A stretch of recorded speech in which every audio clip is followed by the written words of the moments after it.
వికారాబాద్ జిల్లా కొడంగల్లో తెలంగాణ ముఖ్యమంత్రి యనమల రేవంత్ రెడ్డి పర్యటించనున్నారు. సాయంత్రం 4 గంటలకు శ్రీ లక్ష్మీ వెంకటేశ్వర స్వామి బ్రహ్మోత్సవాల్లో పాల్గొంటారు. ఆ తర్వాత రాఘవేంద్ర ఫంక్షన్ హాల్లో ఏర్పాటు చేసిన ఇఫ్తార్ విందుకు హాజరవుతారు. ప్రభుత్వం తరపున ముస్లింలకు ఇఫ్తార్ విందిస్తారు. ఈ సందర్భంగా ముందస్తుగా రంజాన్ శుభాకాంక్షలు తెలియజేస్తారు. ముఖ్యమంత్రి రాక సందర్భంగా జిల్లా కలెక్టర్ ప్రతీక్ జైన్, జిల్లా ఎస్పీ కె నారాయణ రెడ్డి ఇద్దరూ కలిసి వెంకటేశ్వర స్వామి ఆలయం వద్ద రాఘవేంద్ర ఫంక్షన్ హాల్ వద్ద ఏర్పాట్లు పరిశీలించారు.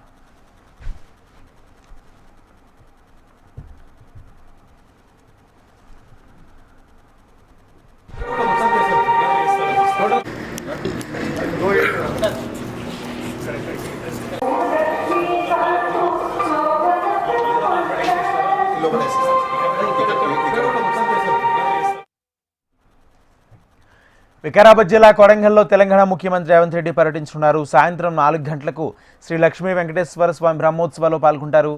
ఆ తర్వాత రాఘవేంద్ర ఫంక్షన్ హాల్లో ఏర్పాటు చేసిన ఇఫ్తార్ విందుకు హాజరవుతారు. ప్రభుత్వం తరపున ముస్లింలకు ఇఫ్తార్ విందిస్తారు. ఈ సందర్భంగా ముందస్తుగా రంజాన్ శుభాకాంక్షలు తెలియజేస్తారు. ముఖ్యమంత్రి రాక సందర్భంగా జిల్లా కలెక్టర్ ప్రతీక్ జైన్, జిల్లా ఎస్పీ కె నారాయణ రెడ్డి ఇద్దరూ కలిసి శ్రీ వెంకటేశ్వర స్వామి ఆలయం వద్ద రాఘవేంద్ర ఫంక్షన్ హాల్ వద్ద ఏర్పాట్లను పరిశీలించారు.